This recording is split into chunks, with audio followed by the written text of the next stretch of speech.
For the last 2 months, our European reports have focused on the barbaric attacks of Hamas on October 7 against southern Israel communities, which left 1,200 people dead and several thousand wounded, and more than 240 people in captivity. In today's program, we have one of the family members, Ido Shamriz.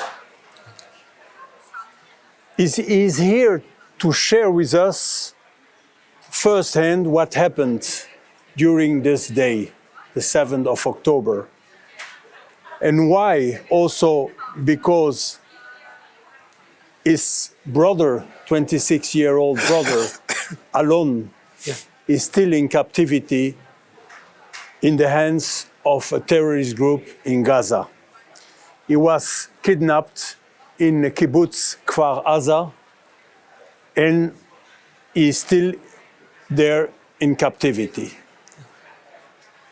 Ido, you will be joined by Dutch member of the European Parliament, Bert-Jan Ruyssen, who is also vice chairman of the European Parliament delegation for relations with Israel. Thank you for being here. And Thomas Sandel from European Coalition for Israel. My name is Yossi Lemkovich from Europe-Israel Press Association and European Jewish Press. This is European Report. First with you, Ido.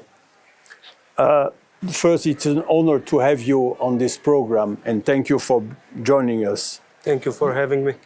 You are visiting Brussels together with other members, family members of hostages,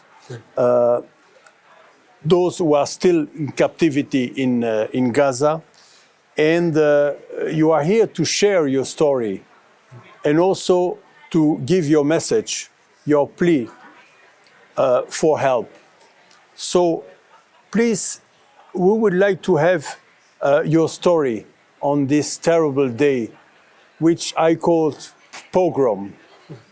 The terrible day, probably the most terrible day for the Jewish people since the Holocaust. So how this day changed your life and of you and your entire family? Please. Well, first I have witnessed and experienced some of terrible things that will change my life forever. At the 7th of October, I played a role as a member of a civilian emergency squad of the kibbutz. Our purpose is to protect the kibbutz in extreme situations. At the 6:30 in the morning, I woke up to the sound of the alarm of the missiles, and we get messages from our member at the emergency squad. One of our members saw a parachute with an armed terrorist. As a member of the squad, I realized what the meaning, and I took my stuff and went to the armory to take my weapon to protect the kibbutz. When we get to the armory, I took my weapon, and all of a sudden there are dozens of terrorists surround us. You can't prepare yourself to such a thing, to have a battlefield at the fields that you played as a child years ago, and now all of a sudden you are fighting against dozens of terrorists surrounding you. I managed to escape after a few hours. 7 members of the squad were killed after 20 minutes, I think. Meanwhile, you get messages from all the people at the kibbutz that begging their life, every people in his house fighting against them, and they are calling for help, and nobody's there. All of the kibbutz waited to the army, and they didn't came for hours. I managed to escape with my best friend to my safe house at my home. My home is 200 meters from the armory. When I arrived my home, I saw my neighbor's door open. I realized what happened to them, to the parents. The parents are close friends of mine. They have 2 babies, twins, 10 months old. At the beginning, I didn't hear them, so I told my friend, what happened to them, And after a few minutes, I heard them crying, and they were crying like 12 hours, non-stop. I tried to talk with the IDF to rescue them first, and I put all the pressure that I can to rescue them. And after 12 hours, I managed to rescue them with the IDF soldiers. Meanwhile, you can hear the terrorists going in and out their house, sitting in my balcony, surrounding my house, and it's huge conflict in your head because you don't know what to do. You just want to rescue them, and if you are going outside, you've been killed. And after another 12 hours, when we managed to rescue them, I waited to my rescue, and at Sunday morning, hopefully I was out of the kibbutz. But meanwhile, I saw all the messages, and you can see what happened in my brother's neighborhood. And we lost the contact with my brother Alon at 10 a.m. at Saturday morning. And I was grieving on Alon because I didn't have hope that he is alive, because I knew what happened there, and it was a long 10 days that we are waiting to identify his body. That's what I thought. And after 10 days, some officers from the IDF told us that he's probably kidnapped. After a few days, they told us he's 100% in Gaza. And it's absurd, but this is the good news, because you didn't hear the bad news. So my brother is there, and now I focus on release my brother. I focus on the urgent that is under poor conditions in the hand of animals, monsters that murder, beheaded babies, burned my neighbors alive. And I'm here to talk about him and talk about what we need to do to release him as soon as possible from their hands. I heard he fought also against the terrorists. What I heard that he was also fighting the terrorists. Yeah, my brother was sitting quiet in his apartment, and he sent us that he's hearing the terrorists coming inside. When he heard them, he just sat there quietly. And since then, we never heard from him. Well, this is a very sad story, of course, and MEP Rosen, you heard Ido's testimony, and what is your feeling, and what are your thoughts when you heard such a testimony, and what would you like to say to Ido also? It's really heartbreaking to hear your testimony. We're talking here about innocent citizens, babies, elderly people, young men, murdered, killed, burned sometimes, kidnapped.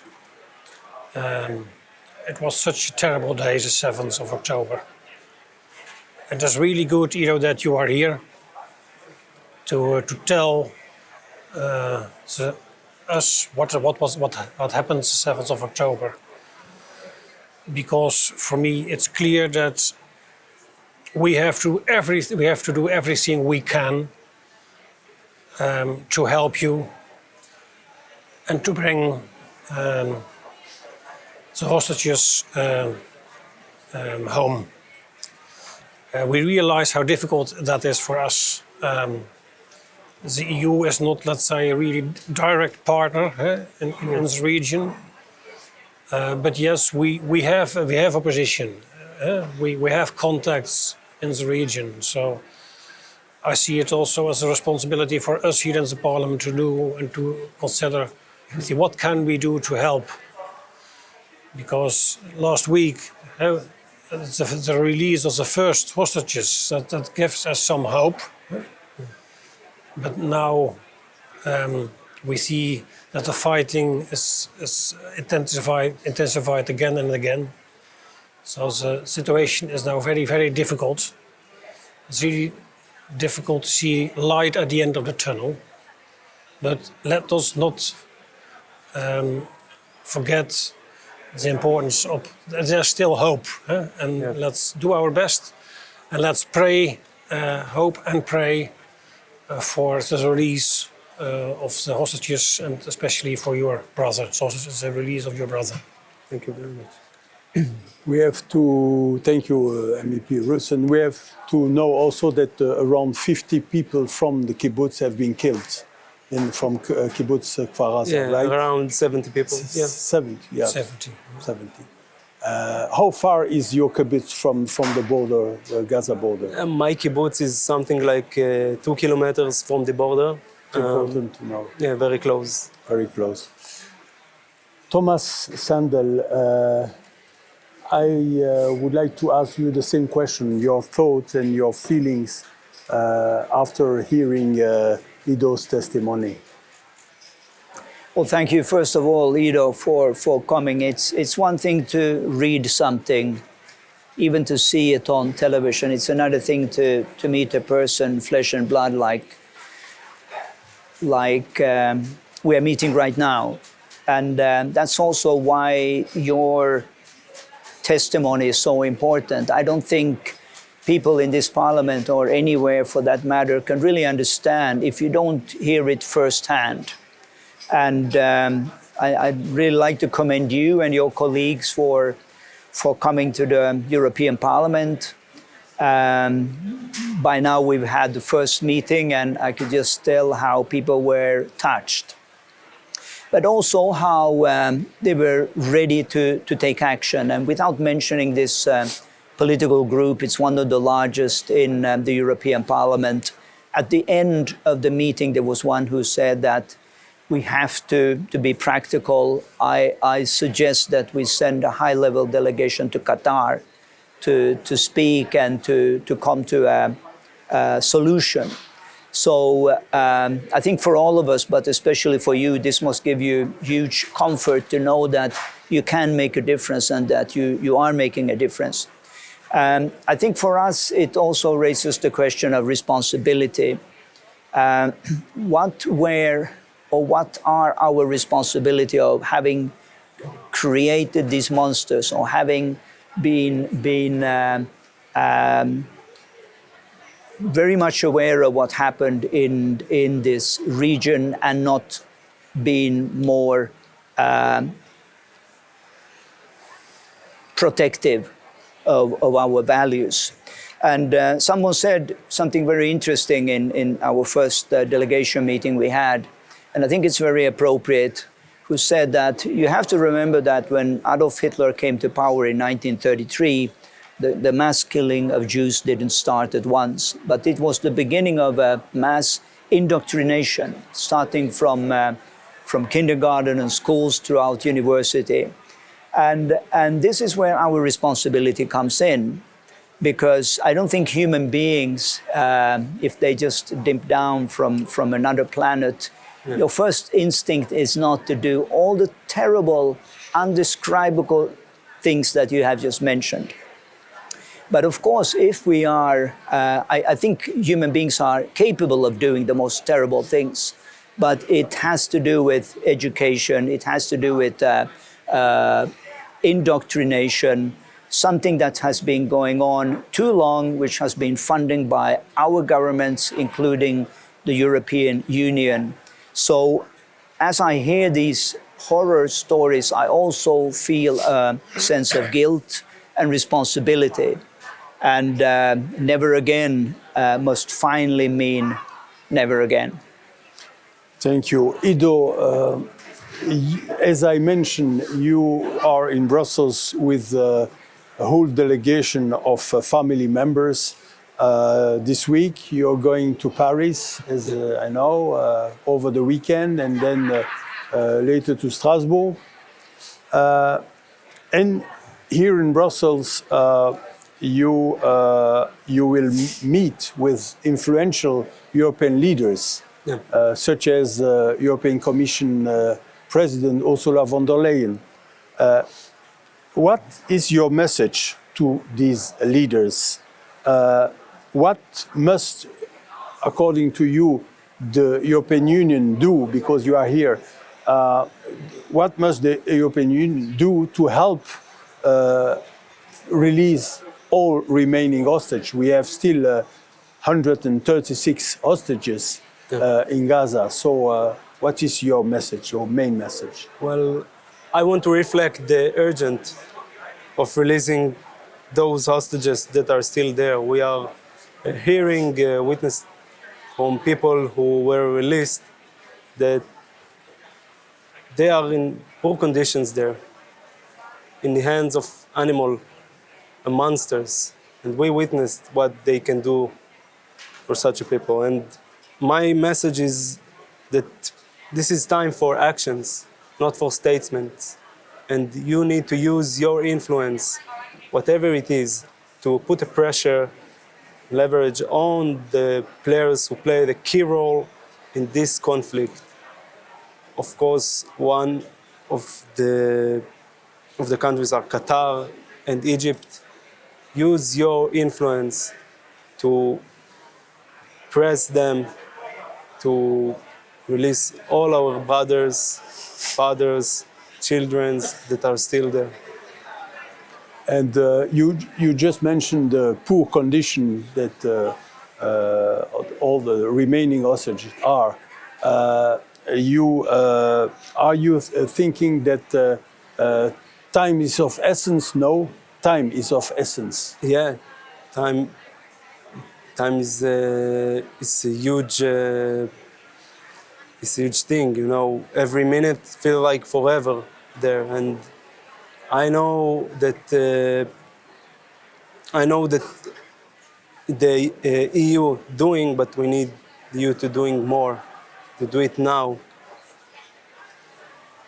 MEP Rosen, you are, as mentioned, also Vice Chairman of the European Parliament Delegation for Relations with Israel. Do you think that we have seen all the statements of the EU these last weeks? Last week, the Israeli ambassador to the EU said he appreciated the EU stance since the beginning, especially there was an evolution of this stance, the position. Do you think that the EU is doing enough to find a solution to the hostage crisis, but also to help defeating Hamas, which are the two main goals of Israel today? Do you think that maybe more should be done? More should be done, that's clear, yeah. Generally speaking, I see indeed quite a lot of support for Israel. Also, when I see the what we mentioned in our resolution as Parliament, we clearly said we fully respect and underline the right of self-defense of Israel, and we fully condemn Hamas in our resolution, but we have to do more. That's clear for me. When it comes to when we are talking about the hostages, as Thomas already mentioned, I think indeed Qatar can play a crucial role in this respect. So I think we have to use more intensively our diplomatic contacts with Qatar. And I think we have also to put more pressure on the Palestinian Authority and on Hamas. Everybody is now talking about putting pressure on Israel and asking for a ceasefire. I understand that. But I think more pressure on Hamas is needed because they have to let them go home, the hostages. They are responsible for what happens on the 7th of October. And we have to realize that the EU is by far the biggest donator. We are supporting the Palestinian areas, Palestinian Authority.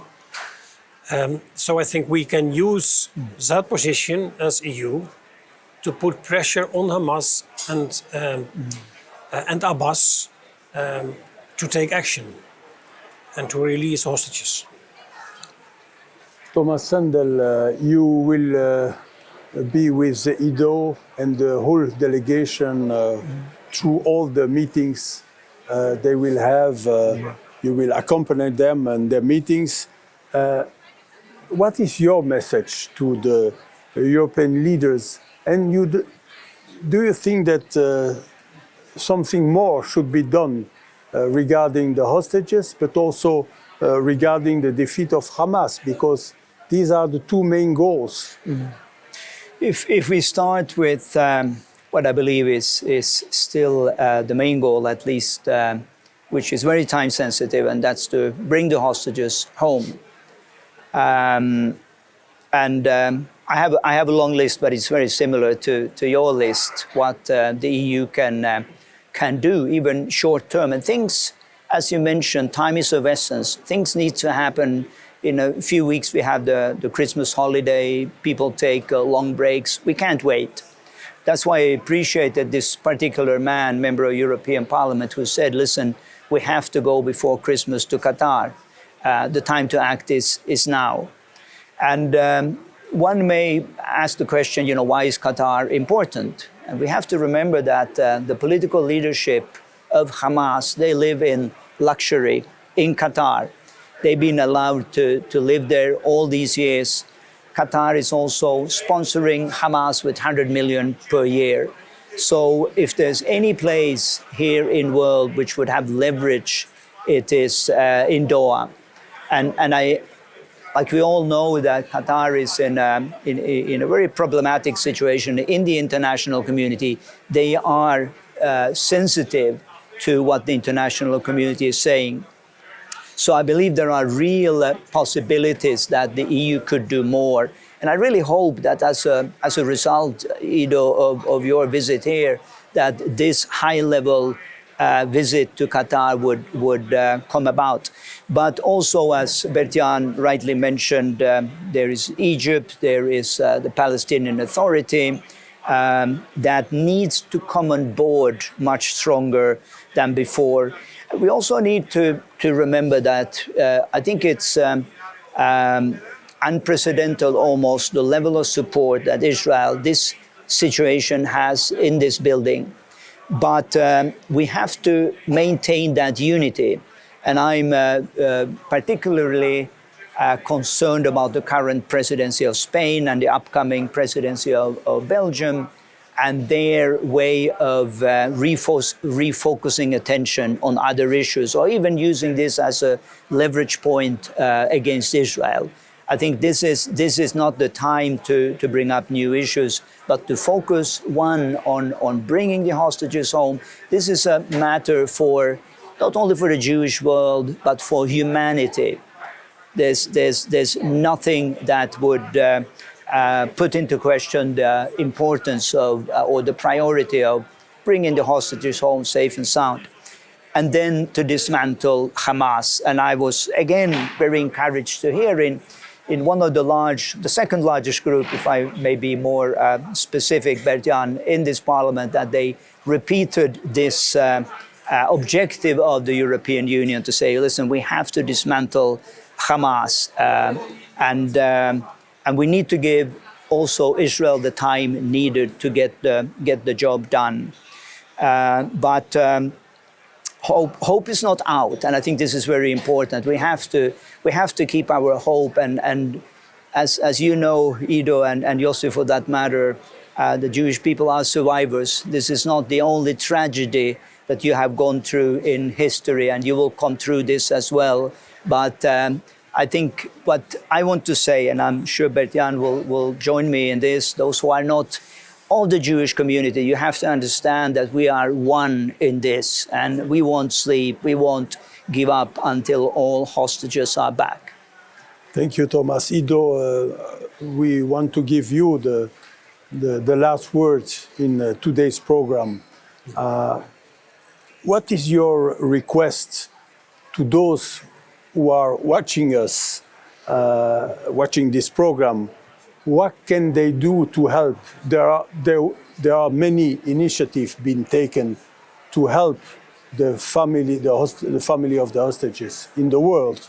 But what is your particular request to those people? Yeah, so like I said, use your influence, use your tools with your connection with those countries that are involved at this conflict, who play the key role at this conflict, to pressure and to put much more pressure now, especially to release our dears back home. And before you are going out your holiday, think about our loved ones. Just a minute a day. Imagine your children, your brother or your father is there, and try to think what you can do to release them. Just 1 minute a day. Thank you, Ido. This brings us to a close in today's program. I want to thank Ido Shamriz, Thank you for having me. MEP Ruyssen, and Thomas Sendel. My name is Yossi Lemkovic, and you have watched the European Report. See you next month. Thank you.